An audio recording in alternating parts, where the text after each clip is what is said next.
I had a revelation a couple of weeks ago with Darla, who struggles with acid reflux when she gets stressed. And I started giving her, after I'd done all the GI stuff, some anti-anxiety Chinese herbs. 2 days later, little pumpkin has the acid reflux is down by 80%. It's amazing. Good morning, good afternoon, wherever you are. Welcome, pet health enthusiasts. We're happy to have you here today. I am holistic pet health coach Melissa Tansen, and I am joined by a colleague of mine, Beth Hrnciar. I am so excited to have you here today, Beth. Hi, happy to be here. Good. A little nervous though. Never done this before, so this is That's new. okay. You're doing great so far. But remember, there's nothing to be nervous because this is real talk about real pets and our real reasons for being here. Of So course. I don't have to make things up. No, you don't have to make it up. It's all about you. And we're just going to have a real conversation. So speaking of that conversation, it's been really fun getting to know you. And I know we've had some conversations. Beth she is a dog trainer. She teaches CPR classes and first aid classes for dogs. She has a menagerie at her house, I've learned. But I thought one of the most endearing things that I learned about Beth is her story to becoming a holistic pet health coach. It's quite a long one, but she is going to give us a little bit of a synopsis of how she got here today, because I know I like to talk about how amazing all these holistic pet health coaches are and our vast backgrounds and some of the reasons that we got here. Beth has a unique background in some of the things that she's experienced. It's been different from a few of our other coaches. So I'm excited to share her story today. So Beth, why don't you start out with, let's talk about Tucker and Aphrodite and how they led you to where you are now. So when I bought my first house and moved out into the real world, I had anticipated getting a dog. That was like my primary goal. I ended up, and I've been working with animals since I was a kid, but I wanted to get my own first dog. So that was my spiel. So I went and started volunteering at a local shelter. My first day there, I met Tucker. I walked into the kennel, and the way the kennel was set up, you walk through the door and there was just a row of kennels, and all the dogs would go bananas when you'd walk in. And they all went bananas except for Tucker, this little brindle. He looked like he was a pit bull lab mix. So he looked like a tiny little brindle lab. So I walked over to him, and he pressed his neck up against the bars so I could scratch his neck. And I was like, there's my dog. And so it was love at first sight for me. I went home and I told my boyfriend at the time, I was like, I just found our dog. And he's like, you've only been there one day. How could you have found the dog? You're going to go there every day and find the dog. So it took me a little bit to get him to go and meet Tucker. In the interim, while I was trying to convince him to go meet him, Tucker had been adopted. He had been brought in as a puppy. He was 8 weeks old. He was adopted out immediately by a woman. The woman then kept him for a couple of weeks until he was a little bit older. Then she returned him. And then her daughter adopted him. And then she returned him. So that's when I first met him. And in the interim, as to when I finally got my boyfriend to meet him, someone else had come by and had decided to adopt him. That's so tough. I know. And he was in and out. And the things that he went through just from 8 weeks old and on, just until he got to me, was crazy. I was his fourth owner. But so he ended up going home with these people. And a couple weeks later, he was brought back again. Ironically, I was like, all right, if he found the right home, that's the right home. And I walked into the shelter to do my normal thing. And I walked in, and there he is again. But his paperwork wasn't on his cage. It was flipped with another dog. And I knew it was him instantly. And he was a litter of, I think, 7 or 8. So all of them had looked similar to him. And it could have been any one of his brothers and sisters that came back, but it was him. So I went in, and he did the same thing he did originally, which was pushed his neck up against the bars while everyone else was going crazy. And I was like, this doesn't make sense, because it was saying his name was something else on the cage. And they went out, and I saw my friend who was running the shelter at the time, and she goes, your dog's back. And I was like, that is him. And she went in, and we realized the paperwork was switched. So I was like, I want my boy. No, at the same time, the behaviorist for the entire facility came through and had decided that she wanted She walked through the aisles and she would point out the dogs that she wanted euthanized that day. And she believed that she had some great power where she could just look at an animal and say, that's not a good dog. And because he had been returned twice, regardless of what the reasons were, or 3 times actually, regardless of what the reasons were, she decided he was a bad dog and it was a bite risk. She wanted him put to sleep.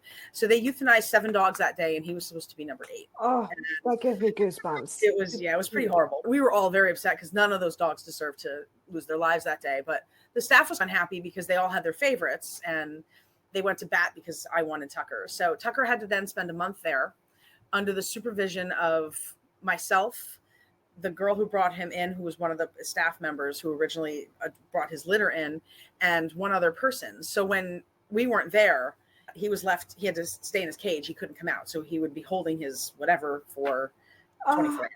So he was incredibly housebroken as well. So I was on pins and needles for a month because I was so afraid they were going to put him to sleep while I wasn't there. And we had devised a plan. We were going to sneak him out the back and all that other stuff. But so I walked in on a Saturday morning and my friend was there and she goes, "Do you want to take your dog home today?" And I was like, do I ever? So there was only one time that I said, what am I doing? It's the time when he decided to bounce up while I was bending over and he almost broke my nose. And I was like, what am I doing taking this dog? Yeah. But that was the only doubt I ever had. He was my boy. So after that, pulled him. He went home and I just started pulling dogs left and right because they were going to euthanize them. So at one point I had taken a Jack Russell named Tucker. So I had 2 Tuckers in the house. So as a training conundrum, I was like, when I'm trying to train one Tucker, when the other Tucker's not doing anything wrong, you learn quickly not to use the word, not to use names. Right. So everything that's happened in my life has led me to where I am today. It's just been a kind of a snowball effect. And T was he was my muse. I rescued him. He rescued me. Go ahead. You said that animals were your refuge when you were a kid.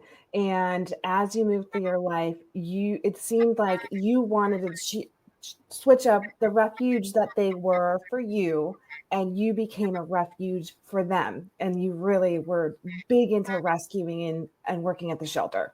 Yeah. I was volunteering at one shelter and working at another. So I was at this point, was holistic pet healthcare in your life? Like, how were you operating and how did you handle Tucker? So I was slowly getting into doing more natural things. I was like everybody else, I just listened to my vet. When I first brought T home, they gave me that bag of science diet that they give you. And I was feeding him that and he was losing clumps of hair. And I was like, what is going on? And a friend of mine said, you need to feed him Innova. At the time, California Natural and Innova was the big natural food. So I switched him over and within 2 weeks, his fur was back beautiful. So that's what kind of set me on the path with, hey, this is weird, nutrition and food and all that. And then as I went along, that's when Aphrodite kind of came into our life. She was a mom. She came in pregnant into the shelter. They didn't know it. They opened her up to spay her, found the puppies, closed her back up and said, let's see what happens. She ended up giving birth to 7 really healthy puppies, but she was only 6 months old. So I ended up fostering her and all the puppies. That was quite the adventure. That was fun. And then she ended up staying because her and Tucker instantly hit it off and she wasn't good with other dogs. So from her, I learned more about training because now I had a dog that was dog reactive or selectively dog reactive. So I learned how to deal with all that.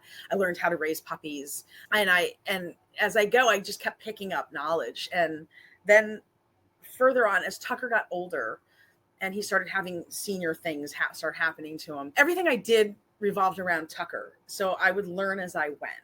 So now that's why I have a whole love for seniors because I was able to rehab him when he was 13. He had a sudden loss of muscle mass, which is actually a thing for dogs sometimes. He was 100 pounds down to 65. And we thought he had cancer and he was tested for everything. And it was just a senior kind of muscle loss thing that he went through. And I rehabbed him using CBD that my friend, my bestie got into CBD because of her dog. And we used CBD on Tucker and it was night and day. He wasn't able to walk. Then all of a sudden he's walking again. We went from not even be able to walk across the yard to walking 3 and 4 miles. He passed away just shy of his 16th birthday in my living room. I learned so much from him. He's always with me. He comes. Yeah, he's always with. I have Ashes with me. I love that idea to have them. It's like dogs are close to your heart in the physical when they're here, and to keep them close to your heart almost as a showing of the spiritual connection. I really love that. Yeah, and I know he's always with me. It's like you always see that little you look out of the corner of your eye and you see a tail go by and you're imagining, and that's them. At least that's what I like to think. I got goosebumps, so that means that's true. That's true. Yeah, I've been So, yes. he's sent me other dogs. Aphrodite was able to stay because of him. Ty, who I have now, was brought in because of him and her combination of the two. So Aphrodite taught me about that. She taught me about mast cell cancer because she had it from when she was 6 months old, and it came back again when she was about 12. And overnight, four little tumors popped up, and my vet, we immediately took them off. We were able to just get a little bit of the cells to find out that it was cancer. So we took them off, and my vet came out of that surgery and said, I'm never doing another surgery on this dog. Figure out how to keep this from coming back. So that was another catalyst into figuring out, okay, what's the catalyst of that? That's when I started feeding better. That's when I started feeding raw. Oh, I'm sorry. Go ahead, Beth. No, that's when I started going more the natural route, because I'm like, she got mast cell doing this conventional route.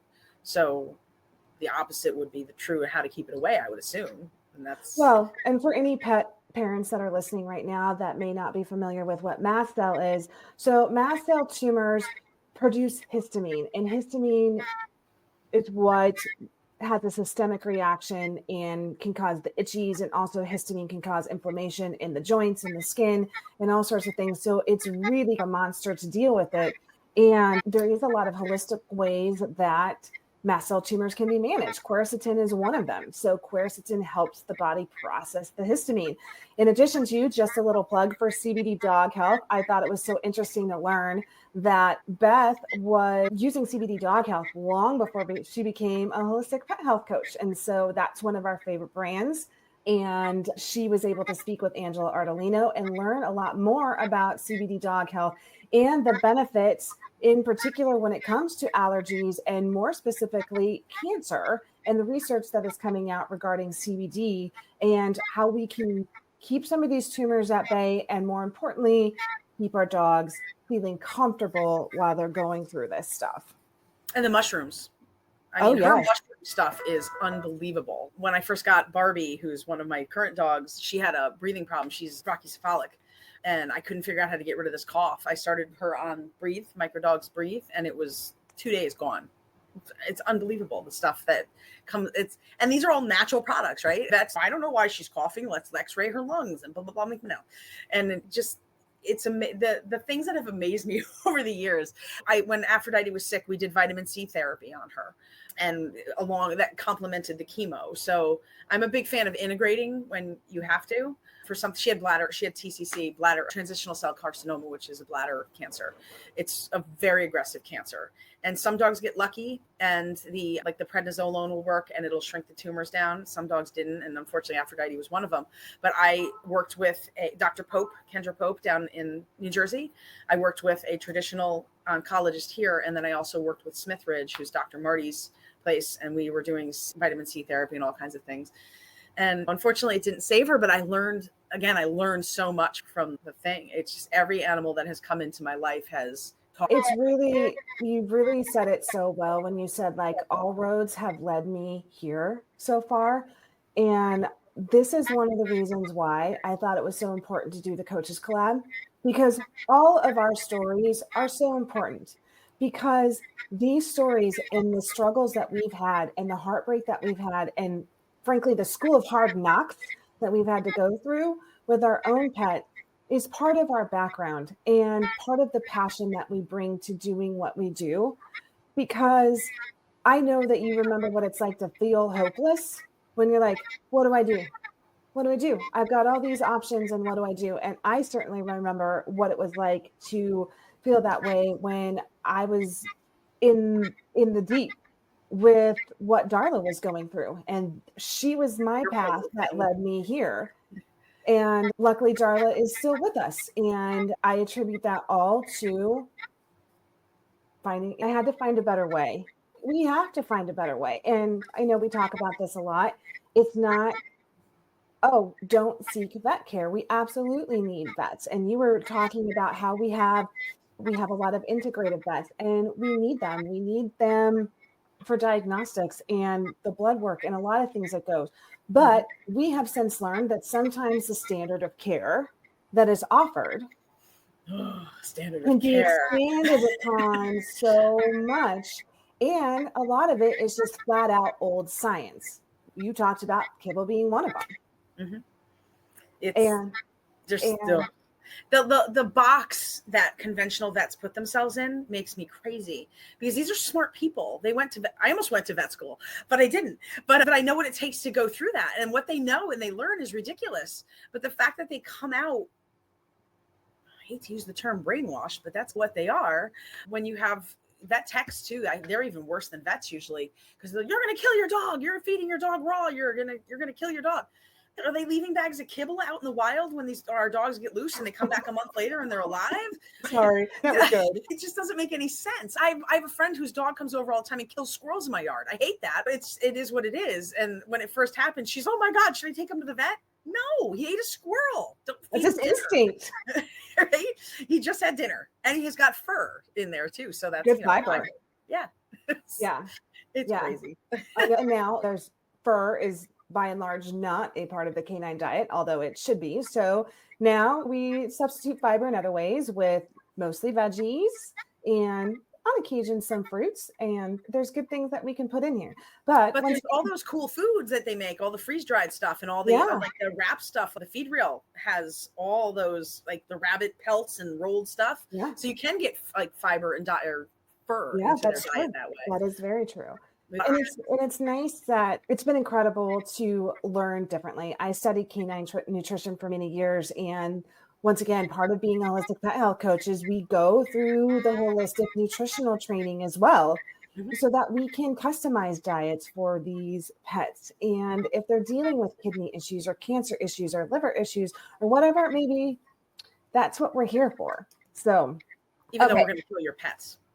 I had a friend reach out to me, or actually I noticed a friend reached out on Facebook last night asking what, like in the Facebook community, what can I feed my dog that has a sensitive stomach and that'll help her teeth? And of course, everyone's like, science diet, science diet, science diet. And I messaged her separately and I was like, please pick up some chicken necks, raw chicken necks, get her started on those. That'll clean her teeth, so you don't have to do the put her to sleep to have her teeth cleaned. And then I said, go to the local pet store, I know that sells the good stuff, and get her a lightly cooked diet, get her small batch, get her open farm, get her any one of those, because it's so much better than science diet. Or make the crock pot at home. Crock pot, everyone. I know. I ease people into the cooking part of it. Yeah. But it's because a lot of people are like, I don't cook for myself. Neither do I. But right. I enjoy cooking for my dogs. It can be hard, and it can be a transition. And once again, just saying this, we definitely don't want to make this like, oh, that we are getting a little down on the vets. That's not what it is about at all. Not at all. But simply, I like to say that we're here to bridge the gap between pet parents and veterinary care, because even when it comes to diagnosis, vets are so busy. We always throw this out there. There's 80 million pets in this country and approximately 75,000 vets. So they're overworked, they're overwhelmed, and we've got a lot of pets in this country that need help. We're in an epidemic of pet health crisis and issues, between cancer to GI to skin to kidney disease. And lots of times I've found that pet parents will get a diagnosis and they'll say, oh, there's kidney disease, and then put on one of those diets that shall not be named prescriptions. And when we know now that science is very clear that putting them on a whole fresh foods diet is the best for them. And that's where we can help bridge the gap.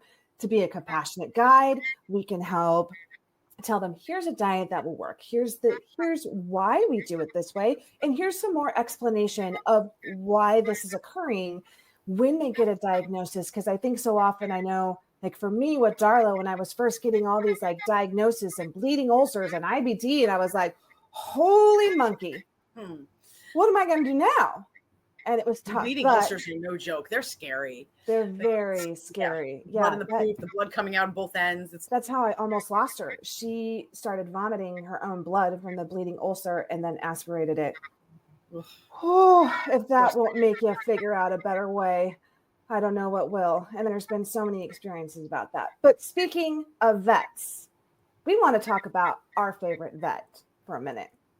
the original pet health coach, integrative vet, Dr. Ruth Roberts. Now, you had a chance encounter with our mentor and original coach that kind of got you going this direction. Why don't you tell us about that? So we went to the feed reel, my friend and I, Naja. Hi, Naja, if you're watching. We went to the feed reel last year, the first one, and we were lucky enough to stay with Angela and the CBD dog crew in their rented house. And Dr. Ruth was also staying there along with Dr. PJ Broadfoot, who is pretty fantastic as well. And we got the chance to meet Dr. Ruth and spend the weekend with her when we were all on some downtime. And at that point, we had known about the course, but we were just still is this something we need, something we don't need? And having met her and then really getting a feel for what she was trying to accomplish, and also with Angela, because Angela was a part of it as well, we realized that it was the direction to take it. It was the tie-in where everything could come together and also give us the credentials, because I've had so many people be like, you're not a vet. And I'm like, okay, but I have 20 years of experience doing this. And if it hasn't been one of my dogs, I've had a client go through it, or I've had one of my shelter dogs go through it, or one of my foster dogs has gone through it. There's not much I haven't seen. And it just gives me the credentials to say, I at least have this training and I have a vet behind me. That our School of Hard Knocks was valid. Yes, basically. So yeah, that was pretty fantastic being able to meet her. That was a good weekend. So I'm looking forward to going to the feed reel again this year. So you signed up for the course. Fun fact about Beth and I, we were doing the course at the same time. And we both originally started out with Delora DeVore, who's now the program director. That was fun. And I was the graduate number 50 and Beth was 51. I'm sorry. I was trying so hard to be 50. I'm glad you were it though. I was like, I never knew. I was like, who got 50? And Natalie wasn't sure. Thank you. And Beth is a big part of the Holistic Pet Health Coaching Program. And if y'all don't know, there is an event coming up soon. We've got the Know Better, Do Better event that is coming up in Chicago. It is on September 8th. And everyone's really excited for that. And Beth will be teaching a first aid seminar, correct? Mm-hmm. Okay, so there is a link. Anybody who's wondering, there is a link to the flyer for the Know Better, Do Better event that is coming up on September 8th. And cost for tickets is $29.99, and the proceeds all go to local shelter animals. So something very near and dear to Beth's heart. I love that. I hope that I'm out there, I can actually visit some of the shelters. That would be awesome. That would be so cool. Yeah. We'll have to talk about that. If you end up getting to do that, maybe we should hop on live. And I totally want to see you there in action. That's what I do on vacations. I don't go on vacation to lay on a beach. I go to work with dogs. I went to Thailand. Naja and I went to Thailand and spent the day at Soy Dog. So it was, anytime we go anywhere, we always try to find the local dogs that we can help out. So that's amazing. So you are certified in CPR and first aid for dogs. I love this because I feel like this is something every pet parent needs to have the basics down, and every holistic pet health coach. And tell us a little bit about your story as to why you're like, I got to get certified here.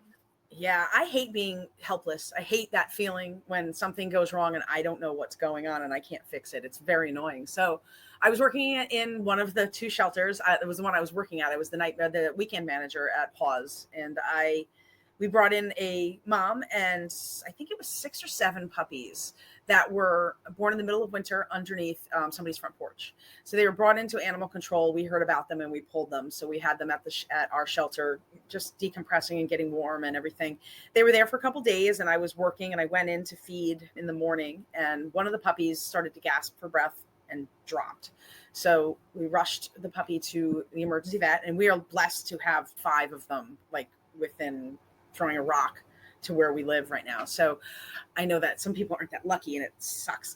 But so we rushed her to the vet and unfortunately didn't make it. And the vet didn't know why. They assumed that the puppy had maybe pneumonia or something like that from being out in the cold. So they said, just keep an eye on the other puppies. So that's what we were doing. And then I went in later on that day to look at the other puppies and feed them and stuff like that. And while I'm playing with them, in the middle of it, they just started to gasp for breath, and 2 more started to drop. So we gathered up all of them and the mom, and we were rushing them to the emergency vet. And I'm helplessly holding these 2 little things gasping, and they were dying in my arms. And I was like, I don't know what to do. So my friend and I were like, let's try CPR. And I was like, but if I breathe too much in, I could blow up their lungs, and that doesn't help. If I breathe too little, I'm not doing anything. So I gave it my best shot. Unfortunately, none of the puppies survived. They all had distemper. So there wasn't anything I could do. It really sucked, but we were able to save mom. Mom was awesome. She was a beautiful little pitty, and she ended up getting adopted. But that feeling of hopelessness was unacceptable to me. So I immediately went out and tried to find a CPR and first aid course that I could learn how to do it myself. I had no intentions of teaching it, but there was none available. The American Red Cross had one, which was terrible. And it was just a guy sitting up there telling stories. And I'm like, are we going to learn anything? I then went and tried to find something better. Around that same time, in that time period, I also opened up my dog daycare and boarding and training facility. And I needed people that worked for me to know what to do as well. So I wanted to get certified in how to teach it so that I could teach them. So that's why I ran out and I did their course, and now I teach. So now Beth had recommended, of course, there's going to be the event going on, but for more in-depth CPR classes, she recommended pettech.net. That is there up on the screen. And there's also a link in the comments, because this is a really important topic and it's important for people to know. So if anybody watching today has any questions for Beth in regards to that, please let us know what your questions are while you're here. And Beth, a little bit more about you. So you have been a dog trainer now for how long? 20 plus years. That's amazing. I started out as a yank and crank trainer, and I quickly segued over to being positive because there's a huge difference in training style. So Beth has been a very busy lady, but she is working on her website, which is in her company, Follow My Lead Pets, and it's also followmyleadpets.com. So if you have questions about that. And one of the interesting things that Beth and I were talking about is what role nutrition plays in pet behavior. So let's talk about that a little bit. Actually, before you answer that question, I just have a question. Is anybody else hearing the feedback? Because I'm getting a ton of feedback in my ear. And if you are, we're going to try something else, because I don't want that to annoy everyone else like it's annoying me.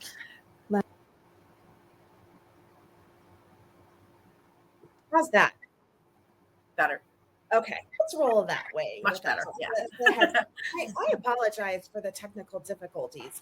Why is audio stuff can be so grating in my ear? So I've not had it with that. Okay, so back to our topic at hand. Before, what was my question? We were talking about behavior and food. Okay, thank you. Oh boy, remember we also had that talk about my ADHD? That was a good example. Yeah, don't get old is the only thing I can tell you.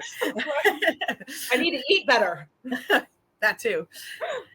Red Bulls are so good though.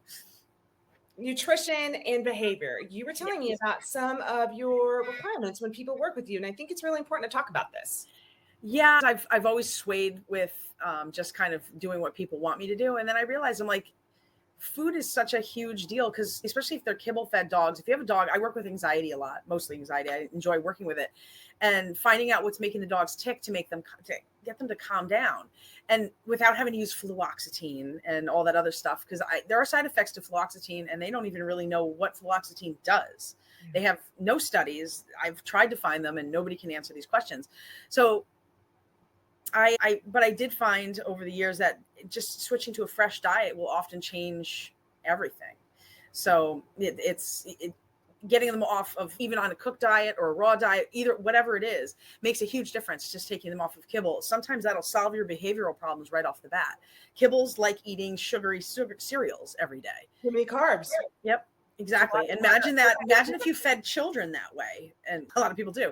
But if the kids were eating sugary cereal for every meal, and on top of that, eating the same sugary cereal every meal, so you're getting only the same nutrition, you're not getting anything else. It really does wreak havoc. We have one dog who was a rescue, and she had a little bit of a bite history. She was anxious and whatever. And Naja ended up keeping her as a pet. She was a She stayed in the family. She helped with her dog Tonka and his rehabilitation. But prior to that, she'd been kicked around through a couple homes. And we got her to one of our friends who is a trainer and works with aggressive dogs. And his first thing was to switch them over to a raw diet. And he switched her over to a raw diet. And it was like a switch, and everything calmed down and she was okay. It was put to the test when she went back to a foster home, and the foster person moved her to another home without telling us. And that person put her back on, I think it was like Rachel Ray's or something like that. And then she was like, we have to get rid of this dog. This dog's biting everyone and blah, blah, blah, blah, blah. And as soon as we got her back and put her into back onto the raw diet, her demeanor completely changed. So that's an extreme. We don't see that kind of behavioral shifts, but that's the power of food in general, and not over medicating. Trazodone. What's with the trazodone? So that's just what they give dogs now. I have a senior that I'm working with that we're trying to get off the trazodone because he's got dementia. And I'm like, put him on Mycodog, the Clarity, because that's what that's for. Yeah, and get him off the trazodone. Yeah. Get him off he's actually eating well. But the other thing I've learned is if you could be feeding them the best diet, but if they're allergic to it or sensitive to it, you're wasting your time, because then they feel like crap anyway. So that the Glacier Peaks tests or the 5 strands tests or any of those tests, I don't care which one you use, are so helpful in figuring that out. My girl Ty has raging allergies, and I have to do a test on her every 6 months, if not more often, because she's so overwhelmingly allergic to things or sensitive to things. And they do change, because my very first test, she was allergic to every grass in the state of Connecticut. So short of my dog learning to levitate, I'm a good trainer, but I'm not that good. What am I going to do? And her feet were bleeding and falling off. And my vet's like, let's give her Apoquel. And I'm like, no, we're not going to give her cancer to avoid getting her allergies. Right. So I was able to reverse her allergy problems within 2 weeks of figuring out what it was she was allergic to. And it changed her behavior as well, because she wasn't miserable. So she was much more herself. So it's become a passion of mine of getting dogs. That's the first thing. You can't work with me unless you're willing to change their food. Basically, that's my sticking point. I'll do anything else, but if you're stuck in the food thing with my vet said kibble, go find another trainer.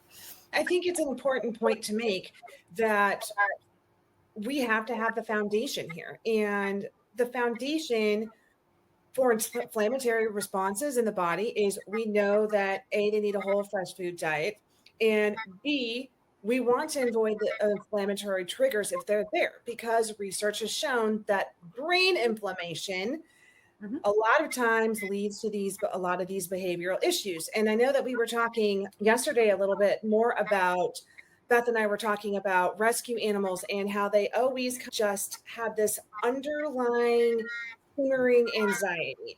And in my own research, I have found that probably 100% of the animals that I work with that have GI issues were a rescue animal.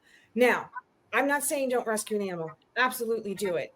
But the reason those issues are there is because probably a lot of these animals didn't have very good lives before they got rescued. And there's PTSD in animals is a real thing. And it does affect how their parathyroid, their parasympathetic nervous system, and how their brain reacts in telling their stomach to digest. It can affect parasystolis, how fast the food is moving through the stomach and going down to the small intestine. And when they don't have their nervous system in check, energy is diverted away from digestion and into calming down what nervous energy might be going on. So we're always learning, Beth. You didn't need Pepsid. You don't need a Pepsid, you don't need a Meprazole. There's a lot of ways that we can go through. They're also finding links with microbiome stuff. I do a lot of animal biome testing on dogs and stuff too, because they're finding links for behavior, especially reactivity with, I'm never going to say it right, Fusilobacterium, I think it is. But yeah, one of the F ones. When it's too high and out of whack, it will cause reactivity. As soon as they balance it out, and they usually balance it out with food if they can, or not, they'll balance it out with FMTs, fecal matter transplants. They can correct behavior that way. And it makes me sad because I've been doing rescue for so long, and knowing all the dogs that I've seen put to sleep for behavioral problems that were probably very easily fixed, but people don't want to spend the time why would you when you can just take one of the perfect ones or buy a dog? Yeah. We definitely share that interest, Beth, and I'm looking forward to talking to you more about that. And on that note, one of the amazing things about being a holistic pet health coach is all of the people that I have met through this program. And yes, I hear the feedback, and I'm sorry, I don't know where it's coming from or Yeah, what it's I don't know why it came back. That's weird. I don't know if it's the feed. I know Instagram is telling me that it's having some issues right now. So I don't know if that's where it's coming from. I apologize, but I'll try to get to the bottom of it before the next live because I understand it's distracting and I'm sorry. But going back to the beauty of being a holistic pet health coach is we have a team. And if we don't know what's going on, I can ask Beth. Beth can ask me. There's a team of amazing pet health coaches. We all share our experiences. We share our knowledge. We share our background. And we have the backing of Dr. Ruth, which has been amazing. And we're always learning. And so when you've got one of us as a holistic pet health coach, you've got an entire team behind you. It's pretty amazing. And if you are interested in having a consult with Beth and her amazing knowledge, especially when it comes to behavior in nutrition, you will see a link to Beth's page and how you can book with Beth in the comments there, and she'd be happy to answer any questions now. So, Beth, my question for you is, if there was anything that you would want people to know about you as a pet health coach and about your heart, or what is something you would really want them to understand or clarify, what would it be? I know I'm it very kind of blunt. I don't beat around the bush. I'm very blunt. I tend to, I guess that's probably what I want you to know. I tend to,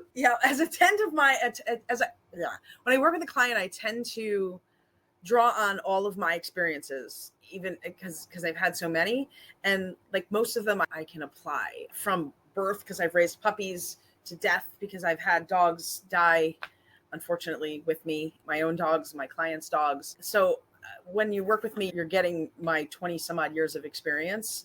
And I also have experience with like turtles. I have 3 turtles. I have a tortoise that I've learned to work with. I resuscitated a turtle. So if you ever need to know how to do that, I can tell you. You resuscitated a turtle? Yeah. My Hank, my little Eastern painted turtle, drowned. So I had to resuscitate him. That was interesting. When I say we have unique talents, I meant it. Yeah, I've worked. The only thing I haven't really worked with is horses because I just haven't had the connection with it.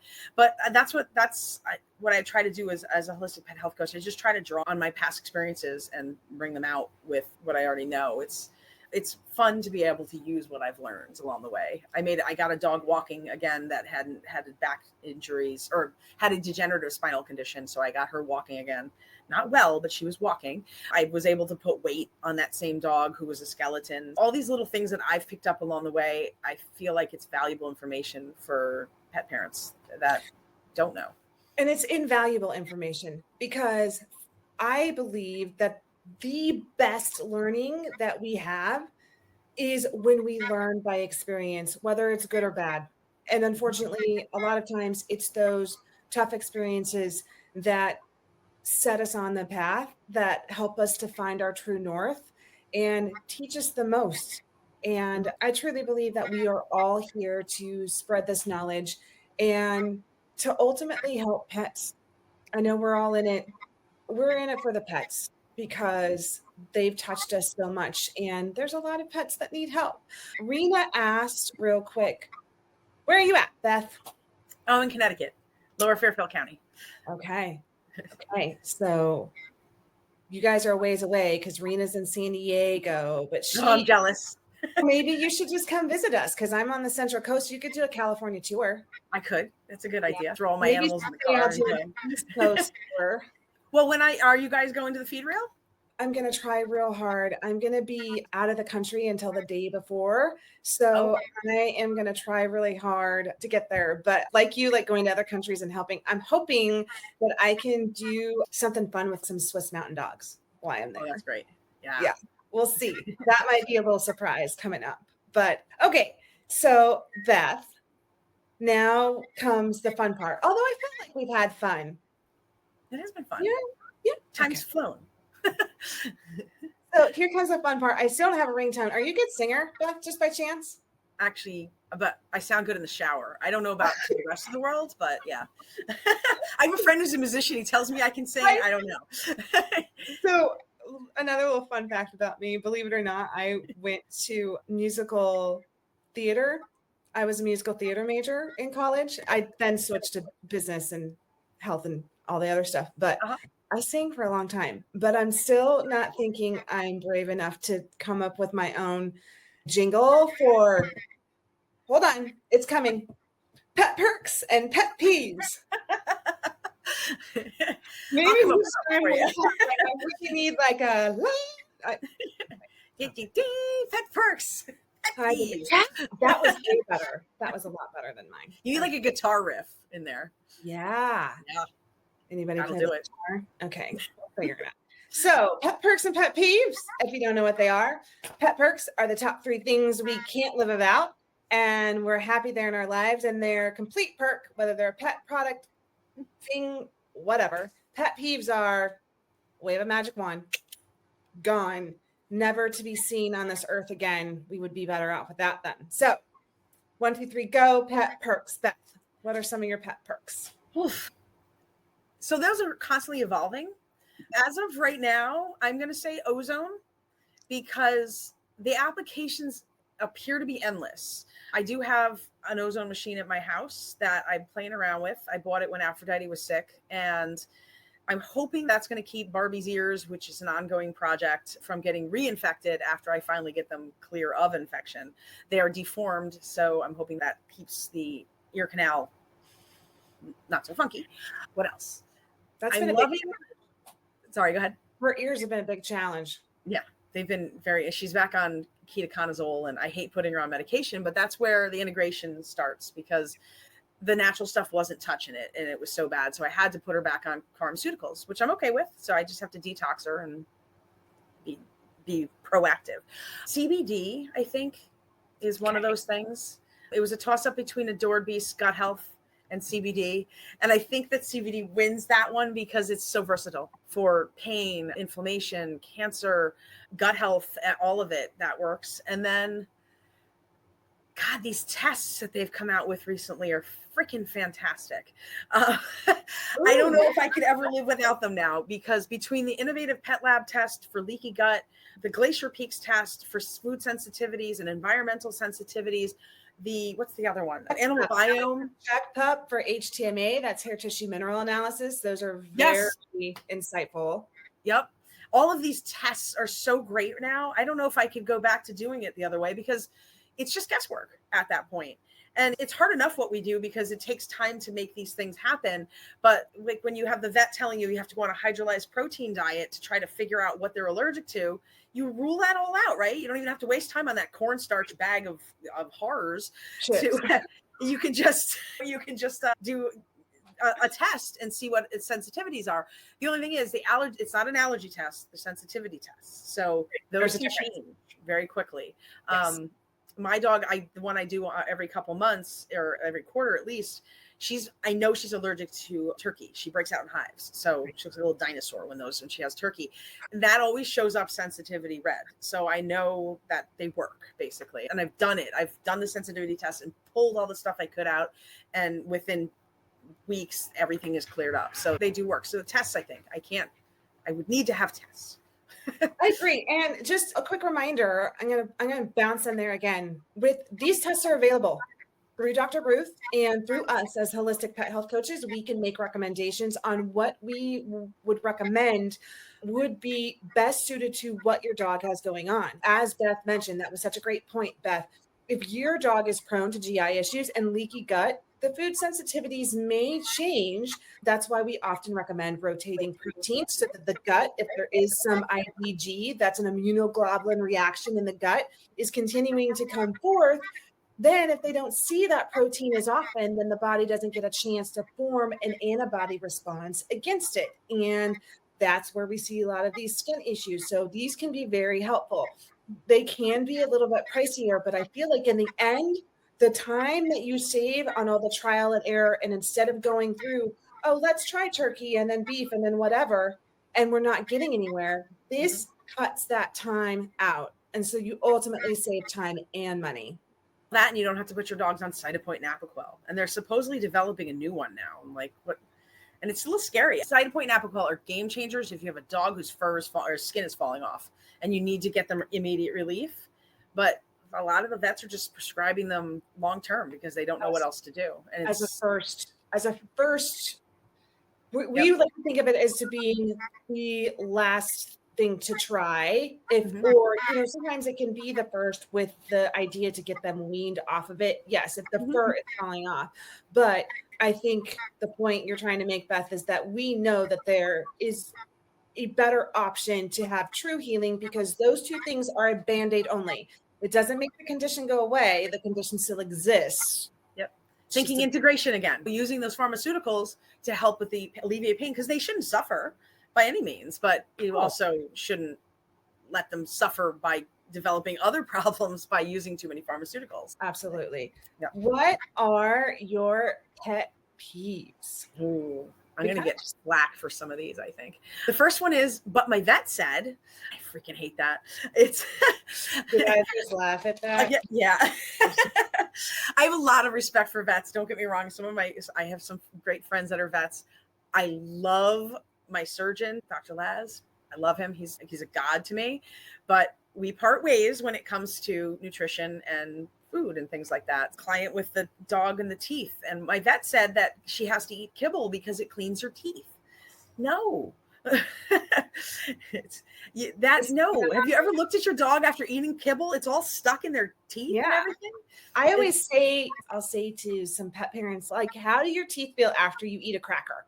All the cracker sticks up in there. That's the same thing that happens with kibble. And from a science standpoint, if we're going to go there, dogs' mouths don't make amylase. They make amylase, an digestive enzyme in their pancreas. And so if they don't have amylase in their mouth, they can't break down carbohydrates. So it just turns into sugar and then tartar builds up. So and that's all kibble is. Yep. It's carbohydrates. Yep. So it's amazing how the knowledge base has changed on that because I'm always surprised when I'm still hearing that. Oh, I heard that I need to, or my vet said, I need to be on kibble to prevent this. This real food is going to kill your dog. I think I guess the consensus is we respectfully disagree and we can show you some other options. Yep. All right. That's my next one. Okay. Follow the science. Let's do that. We just said that. I'm all by my side. Yeah, follow the science is a big peeve of mine as well, especially when it comes to like vaccines. And I'm not an anti-vaxxer. Vaccines have their place. But when someone tells me follow the science, but refuses to accept the fact that there's a cause and effect, hence the basis of science is cause and effect, right? But apparently when you want the cause and effect, that doesn't exist. This follow the science makes me crazy. Same thing with follow the science with science diet. We've done all the hard work for you. Yeah, your hydrolyzed protein starts with cornstarch, and then it goes into a hydrolyzed chicken liver, because I just looked this up today. Hydrolyzed chicken liver, hydrolyzed chicken, and then it goes into powdered cellulose. Does everyone know what that is? I do. Can I answer?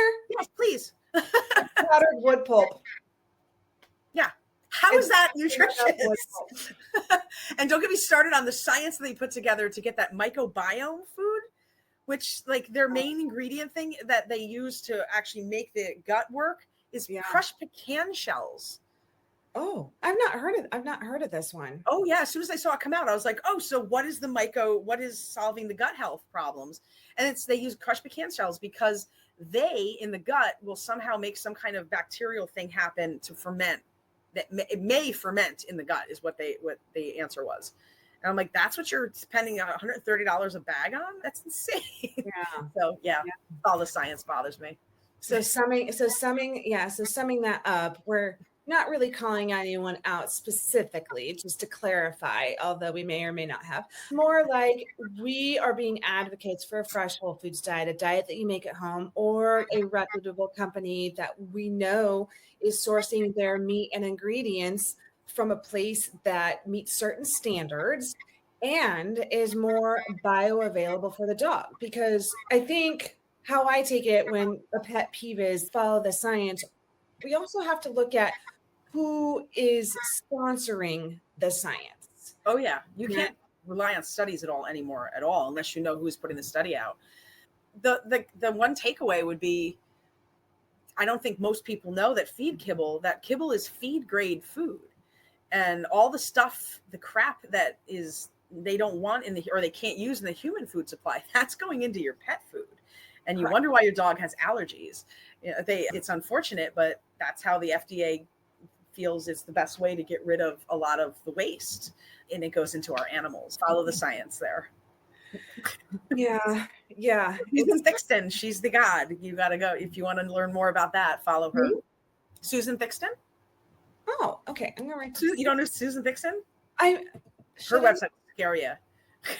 Oh, yes, I do. I'm sorry. I had a brain. What is it? I don't even know what it is. It's like the truth about pet food. Yeah, she's got her pet food list, which is amazing.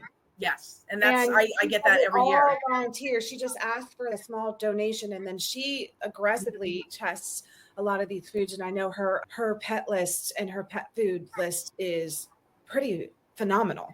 Yeah. And it's extensive, and it takes all year to do, but I'm pretty anti-kibble, but there's a couple that I would recommend if people are dead set. Like Open Farm is a great one. Bixby Liberty is probably the only two that I would refer. But yeah, just if you're feeding that stuff, just make sure it's human grade, because then you're not feeding roadkill and diseased animals and everything else, and maybe euthanize pets. Yeah. I think I always like to use visuals. Everybody knows. Maybe you don't know yet, but that I call kibble burnt brown balls. I've heard you say that. It's what it is. From her Herbsmith said this on a pet summit the other day, and I got a message from a fellow Petco, Maggie Shellhammer, and did you get that from her? And I said, no, I made that up on my own. She goes, maybe she's listening to you then, because she called kibble burnt brown balls. That's what it is. Yeah, I like to think. Okay, so since you shared a pet peeve and we're having so much fun, one of mine is I wouldn't ever give my pets any human food. Well, and they say that with such pride. No shame. Once again, you only know what you know until it's different. And True. When we've been in this machine of those who should not be named, prescription diets, and all of this stuff going on that has been designated the best. Oh, I didn't mean for that to happen. Hooray! And when we've heard for so long, don't give people food. When we say don't give people food, or if that was said, it means don't give them tacos. But don't give them that marinated piece of steak that's dripping with whatever. Maybe spaghetti isn't the best choice. What was that kitty on TV that ate spaghetti his whole life? Garfield. Garfield, yes. It can't be Garfield, but they're mammals just like we are, and they need fresh whole foods just like we do. A piece of steak, great, as long as it has no seasoning. A nice chicken breast. We don't usually say chicken, or something fresh, some fresh wild blueberries. Salmon. All those people foods, totally. Dandelion greens. My landscaper thinks I'm insane because I get mad at him when they pull the dandelions up. I'm like, leave those freaking dandelions. I need those. I'm a huge fan of dandelion leaves. Those are so good. And like you can use the whole dandelion, like everything. The leaves, the flowers, the roots, everything has a purpose. It's fantastic. Great for digestion, great for kidneys and liver, even has some diuretic properties. Oh, man. I think we could just go forever on this. We don't have any questions at the moment, so we're getting down to the final moments. I think it's time we can take the pet peeves and pet perks off so we can just see us. So anybody has any questions, we're going to be wrapping it up soon. Oh, yeah, Karen. Karin, I'm sorry. I should say your name properly. That's right. We have a rendering plant in my area, and when you drive by, you can see the parts sweltering. And this is used for pet food. Oh, yeah. That's usually like the people that are reluctant to listen to me. And I know I come down hard on like the pet food industry and stuff, but not for nothing. They deserve it. Jessica Fisher just did a podcast on, she went to the recent AFCO meeting. And if you guys haven't listened to it, the Pet Parent Reset, she talked about it. It's ridiculous. The things they're talking about allowing into animal feed, which feeds the animals that we then go eat. So whether it's going into our pet food directly or if it's going into the pet food indirectly, it's still going in there and they're okay with that. And the staggering number of things that are outlawed in Europe and all the other countries. And we're like, oh, it's okay. Yeah. And Nabisco won't have to change their packaging this month. Yeah. It's bad. And great tip. I need to go listen to that myself. Jessica Fisher hosts a podcast, The Pet Parenting Reset. She is a certified holistic pet health coach. She's also a canine nutritionist. In addition, she is also a mentor. The holistic pet health coaches are learning from some of the best around. Speaking of, this has been the best. Like, I've really had a lot of fun. That you've got a wonderful personality, and I get myself into trouble sometimes. we like ornery sometimes. A little ornery is good. Now, this has been fun. I'm always nervous to speak in public, which is why I'm a little apprehensive about the talk on the 8th, but I'm excited too, because I'm excited to share what I know. So you're going to be fantastic. And remember, I say our slogan is real talk about real pets and our real reasons. And we had some real talk today, and I certainly appreciate it. And for those of you listening, if you're listening to this live or if you're listening to it later, look at Beth's amazing experience, what she brings to the table, the things that she's had in her life, her experience with behavior and nutrition, because she is a darn good holistic pet health coach and trainer. And it's been really fun getting to know her. So I have been happy to share her experience with you.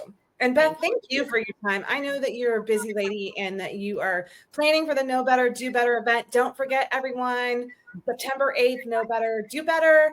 Check it out. Yes. So with that, we're going to call it a day. Happy Friday, everyone. And thank you again for joining. Thanks for all of your support. And as always, positive